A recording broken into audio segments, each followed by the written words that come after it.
Hello everyone. सो कैसे आप लोग? उम्मीद करते लोग बहुत ही बेहतरीन होंगे और काफ़ी अच्छे तरीके से आपकी बोर्ड्स की प्रिपरेशन चल रही होगी। जैसे कि हमने लास्ट लेक्चर में ये कवर किया था कि किस तरीके से एजुकेशनल रिफॉर्म्स जो है वो इंडिया में एक नया रुख ले रहा था। किस तरीके से चार्टर एक्ट 1813 पास हुआ, उसके बाद ये रूल आया था कि 1 लाख रुपए हर साल यहाँ पे दिए जाएंगे हिंदुस्तान की तालीम पे खर्च करने के लिए। बट जो प्रॉब्लम्स आ रही थी वो ये थी कि यहाँ पे किस तालीम पे पैसा खर्च होगा, ईस्टर्न एजुकेशन पे कि वेस्टर्न एजुकेशन पे। तो यहाँ तक हमने लास्ट लेक्चर में अपना कहानी को छोड़ा था। अगर आपने लास्ट लेक्चर नहीं देखा है तो वीडियो के डिस्क्रिप्शन में प्लेलिस्ट का लिंक है, आप जाकर के उस लेक्चर को जरूर वॉच कीजिए, क्योंकि यहाँ पे उसके बाद के ही सारा कंटेंट आपका यहाँ से कहानी जुड़ने वाला है। सो बिना इंतजार करिए हम लोग वीडियो को स्टार्ट करते हैं। इससे पहले आप कॉपी कलम निकालिए और ऊपर हेडिंग लगाइए history crash course day 4। And हमारे यहाँ पे टॉपिक का नाम है general committee of public instructions. Basically ये टॉपिक का नाम नहीं है, टॉपिक का नाम होने वाला growth of English education. Okay, so जैसा कि मैंने लास्ट लेक्चर में आपको बताया था कि जो प्रॉब्लम हो रही थी कि किस तरीके से ईस्टर्न एजुकेशन या वेस्टर्न एजुकेशन यानी कि एंग्लिसिस्ट और ओरिएंटलिस्ट के बीच में एक जो यहाँ पर जंग छिड़ी थी कि किसको यहाँ पे ज़्यादा प्रमोट करना चाहिए, उसको सॉल्व करने के लिए यहाँ पर एक general committee of public instruction बनाया गया था, जिसमें लॉर्ड मैकेले एक काफ़ी अहम मेंबर थे, ऐसा कह सकते हो हेड मेंबर उनको बनाया गया था। और उन्होंने ही, ये हुआ था 1835 में, ओके, और उन्होंने ही राजा राम मोहन राय की सरपरस्ती में, यानी कि राजा राम मोहन रॉय, इसके अलावा और भी बहुत सारे लोग थे, उनकी सहमति मिली, उनका योगदान मिला, उनका सपोर्ट मिला। फिर जाके इन्होंने मैकेले मिनट नाम का एक कुछ रिपोर्ट तैयार किया, यानी कि एक अपना प्रस्ताव रखा, जिसमें ये साफ वाजे तौर से साफ कर दिया गया था। और उस मैकेले मिनट के ही वजह कर, यानी कि उसको सपोर्ट मान करके ही ये बाद में अनाउंस किया गया कि इंग्लिश लैंग्वेज जो है, यानी कि अंग्रेजी जबान किसी भी सरकारी नौकरी लेने के लिए कंपलसरी है। अगर आपको किसी भी तरह की एजुकेशन लेना है तो यहाँ पर आपको अंग्रेजी जबान सीखना होगा। और उसमें क्लियर ये बताया गया था कि वेस्टर्न एजुकेशन को ही सबसे ज़्यादा यहाँ पे प्रमोट किया जाएगा। तो ये था इन शॉर्ट हमारा मैकेले मिनट, जिसने पूरी तरीके से इस प्रॉब्लम को सॉल्व किया कि ईस्टर्न एजुकेशन जो है वो हमें यहाँ पर नहीं डालना है, बल्कि हम वेस्टर्न एजुकेशन को ही प्रमोट करेंगे। इसमें राजा राम मोहन रॉय, लॉर्ड डेलह्यूज, राजा राधाकांत देव, इन लोगों का हाथ काफ़ी बेहतर तरीके से इन लोगों ने रोल अदा किया था इस चीज़ को आगे प्रमोट करने में। ओके, तो यहाँ पे कुछ पॉइंट्स जो हमें ध्यान रखना है ग्रोथ ऑफ इंग्लिश एजुकेशन के बारे में। यहाँ पे चार्ल्स ग्रांट और विलियम विल बरफोर्स, ये दो ऐसे लोग हैं, यानी कि ये दो अंग्रेज लोग थे, अंग्रेज थे ये लोग, बट फिर भी इन्होंने हिंदुस्तान में अंग्रेजी तालीम के लिए काफ़ी अहम रोल अदा किया था। और इन लोगों ने ही 1823 में general committee of public instruction, sorry, उन लोगों ने नहीं किया था, 1823 में general committee of public instructions के हाथों ये जिम्मा सौंपा गया था कि हिंदुस्तान में आप अंग्रेजी तालीम को अच्छे से फरोग दीजिए। और इनके हाथों ही 1827 में 48 स्कूल, यानी कि 48 स्कूल्स इनके अंडर में चल रहे थे, यानी कि general committee of public instruction को 1823 में ये जिम्मा सौंपा गया और उन्होंने काफ़ी अच्छे से काम भी किया। 1827 तक 48 स्कूल उनके अंदर चल रहे थे। एंड इन्हीं सब का नतीजा था कि 1835 में कलकत्ता मेडिकल कॉलेज बना लॉर्ड विलियम बेंटिक के द्वारा, यानी कि लॉर्ड विलियम बेंटिक ने ही यहाँ पर कलकत्ता मेडिकल कॉलेज यहाँ पर स्थापित किया था उन्होंने। दिन 1847 में पहला इंजीनियरिंग कॉलेज बना था जो कि रुड़की था। तो रुड़की, IIT रुड़की, जो नाम सुना ही होगा, काफ़ी ज़्यादा फेमस है। तो ये पहला इंजीनियरिंग कॉलेज था जो कि 1847, यानी कि हमारी आज़ादी से 100 साल पहले ही वो बन चुका था हमारे देश में। देन इसके बाद 1854 में यहाँ पे चार्ल्स वुड ने एक प्रपोज लाया था वुड्स डिस्पैच का। अब यहाँ देखो दो चीज़ें हैं यहाँ पर इंग्लिश एजुकेशन को यहाँ पर ग्रोथ देने के लिए, एक तो वुड्स डिस्पैच था, इसके अलावा हमारे पास हंटर कमीशन था। इसके बारे में ऑलरेडी मैंने डिटेल, जब मैंने चैप्टर आपको पढ़ाया था वहाँ पे बता दिया था। सो फिलहाल तो मैं यही रिकमेंड करूँगा वो लेक्चर सब जाके देखिए, क्योंकि वहाँ पे बहुत ज़्यादा डिटेल में इसको समझाया गया है और आपके लिए समझना जरूरी भी है। मैं इन शॉर्ट यहाँ बता देता हूँ, वुड्स डिस्पैच में कुछ यहाँ पे तरीके बताए गए थे कि किस तरीके से हम इंग्लिश एजुकेशन को यहाँ पर प्रमोट कर सकते हैं। जिन्होंने बताया था कि हर जगह, हर जिला में एक पूरा का पूरा एक ट्रेनिंग इंस्टीट्यूट यहाँ बनाया जाए, खास तौर से टीचर्स के लिए, ताकि टीचर को ट्रेन किया जाए कि इंग्लिश एजुकेशन को पढ़ाना किस तरीके से।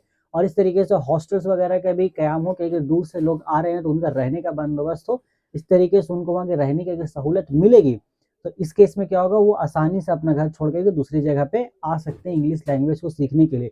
इसी तरीके की और बहुत सारी बातें उन्होंने बताई थी। इसके बाद वुड्स डिस्पैच के बाद हंटर कमीशन आया था। उन्होंने वुड्स डिस्पैच में जो खामियां थी उसको सही करते हुए हंटर कमीशन थोड़ा सा और बेहतर सुझाव दिया और बेहतर सजेशंस दिए, तो उसको भी फॉलो करते हुए इंग्लिश एजुकेशन को और अच्छे तरीके से यहाँ पर डेवलप किया गया था हिंदुस्तान में। तो उसके लिए फिलहाल जो भी वो वीडियो है मैं नीचे डिस्क्रिप्शन में पूरा प्लेलिस्ट दे रहा हूँ आपको, वो शायद लेक्चर नंबर 3 है, मैं प्लेलिस्ट दे रहा हूँ चैप्टर 2 का लेक्चर नंबर 3 आप जाके देख सकते हैं, वहाँ पर आपको डिटेल में ये दोनों की जानकारी आपको मिल जाएगी। ओके ठीक है, आगे देखते हैं हम लोग। यहाँ पे जैसे मैंने 2 नाम लिखा है, ये लोग काफी ज्यादा इन लोगों का अहम रोल रहा था, राजा राम मोहन रॉय, राजा राधा कांत देव। अब बेसिकली जो राजा राधा कांत देव थे वो राजा राम मोहन रॉय से इंस्पायर हुए थे, वो इनसे इंस्पायर होकर के ही इंग्लिश एजुकेशन को प्रमोट करने में आगे आए थे, और इसके अलावा और भी कई सारे फील्ड में इन्होंने यहाँ पे काफी ज्यादा हेल्प किया था। देन यहाँ कुछ इंपॉर्टेंट पॉइंट्स जो हमें जानने हैं, यहाँ पे जैसे विष्णु शास्त्री पंडित, इन्होंने विडो रीमैरिज एसोसिएशन फाउंड किया था। ठीक है, विष्णु शास्त्री पंडित जो थे इन्होंने विडो रीमैरिज एसोसिएशन 1850 में फाउंड किया था, और इसी के बाद इसके ही द्वारा विडो रीमैरिज एक्ट पास हुआ था 1856 में। और विडो रीमैरिज एक्ट पास होने में काफी ज्यादा हाथ था ईश्वर चंद्र विद्यासागर का, क्योंकि उन्होंने ही लोगों को जा करके उजागर किया इस बारे में, इन्हें जमीनी सतह पर उन्होंने काम किया, लोगों को ये बताया कि विवाहों की शादी कितनी जरूरी है और उनको भी अपना हक है दोबारा शादी करने का। और उनकी ही मेहनत के नतीजे में कलकत्ता में एक जगह पर एक चर्च में सबसे पहले एक बेवा की शादी हुई थी, तो उनका काफी ज्यादा योगदान रहा था इसके पीछे। ओके, ये सारी बातें नोट्स में इन डिटेल आपको लिखी गई है, यहाँ पे मैं आपको वो सारे पॉइंट्स कवर कर रहा हूँ जिससे आपको सारी चीजें रिवाइज हो जाएंगी और अब दोबारा से चीजों को याद आसानी से कर पाओगे।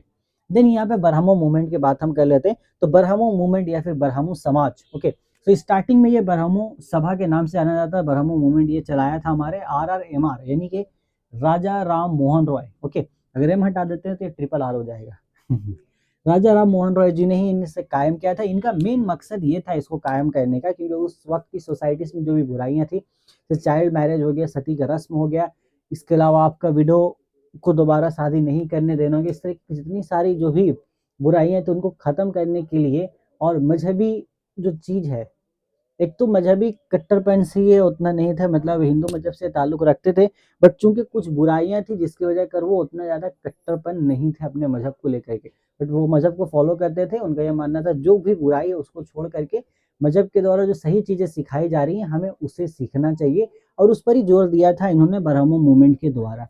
इनके बाद देवेंद्रनाथ टैगोर और केशव चंद्र सेन, इन लोगों ने काम किया था बरहमो मूवमेंट के ऊपर, और इसी दौरान बाद में बरहमो मूवमेंट ये जो था इसको आगे चल के ये बरहमो समाज बना, उसको बाद में बरहमो समाज का नाम मिला था। तो इन लोगों ने काफी स्तर पे काम किया, यहाँ पे जमीनी स्तर पर भी, और इन लोगों ने बरहमो समाज को उत्तर प्रदेश, पंजाब और मद्रास तक फैलाया था। बट यहाँ पे कुछ प्रॉब्लम्स हुई लोगों के अंदर, जैसे जैसे ये सभा बड़ा होता गया तो लोगों के अंदर कुछ मुद्दे हुए, उनके ख्यालात में कुछ यहाँ पर इख्तलाफात देखे गए, मतलब लोग अलग अलग तरह से सोचने लगे थे कि नहीं ये चीज़ तो सही नहीं है, ये चीज़ सही है। उस तरीके की वजह कर क्या हुआ कि बरहमो समाज 1866 में यहाँ पर स्प्लिट हो गया था। तो ये चीज़ आपको यहाँ पर ध्यान में रखनी है। ओके, तो इतना सारा बात था जो मैंने लिखा था यहाँ पे आपको समझाने के लिए। इसके अलावा कुछ इंपॉर्टेंट पॉइंट्स है जो आपको यहाँ पे पढ़ लेना चाहिए। एक तो हमें यहाँ पे लास्ट में देखना है, यहाँ पर हमें स्वामी विवेकानंद के बारे में देखना है कि उनका जो आइडियल रिलीजियस जो फीलिंग्स था वो क्या था।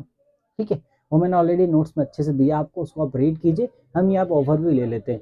तो स्वामी विवेकानंद का असल नाम था आपका नरेंद्र नाथ भट्टाचार्य, और वो अपने उस्ताद कृष्ण परम हुसैन की मौत के बाद विवेकानंद ने सन्यासी इख्तियार कर लिया था, और बौद्ध धर्म की किताबों को उन्होंने मुताला किया था काफ़ी डिटेल में।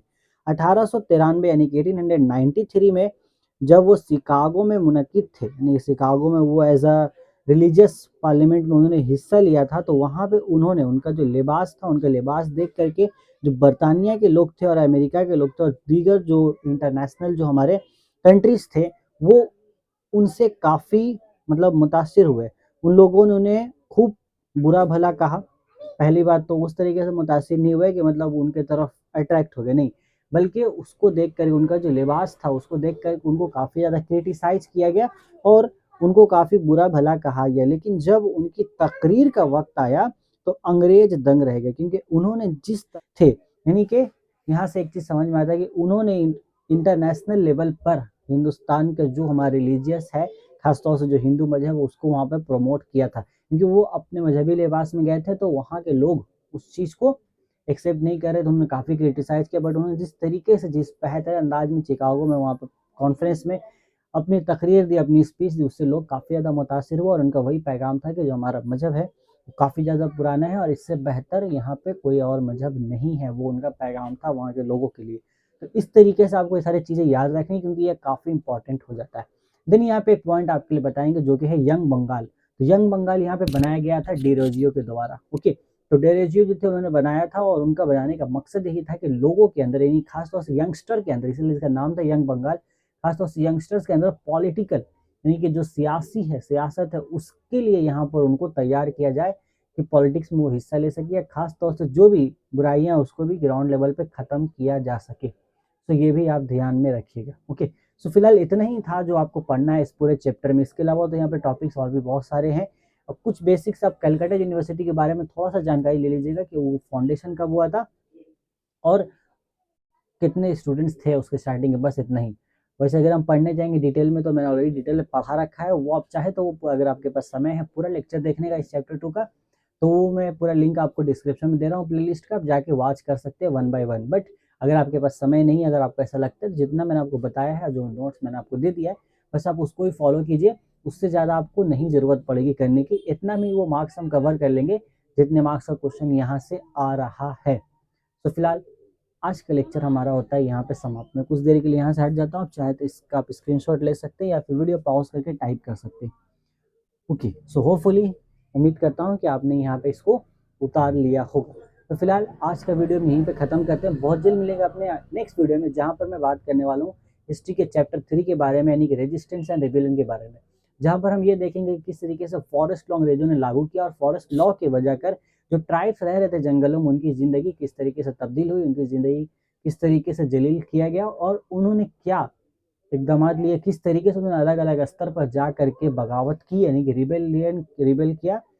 क्या वो कामयाब हो पाए थे या कितने लोग कामयाब हो पाए थे, कितने लोग फेल हो गए, तो वो सारी चीज़ें हम लोग जानेंगे अपने नेक्स्ट लेक्चर में। सो अगर आप चैनल पर पहली बार विजिट कर रहे हैं तो मेक श्योर को चैनल को आप सब्सक्राइब जरूर कर लेना। वीडियो पसंद है तो लाइक भी कर दीजिए, और किसी भी तरह कोई डाउट है तो नीचे कमेंट करके जरूर बताना, और हाँ, दोस्तों के साथ शेयर करना ना भूलें। ओके, तो फिलहाल हम मिलेंगे बहुत जल्द अपने नेक्स्ट वीडियो में, तब तक take care, till then good bye.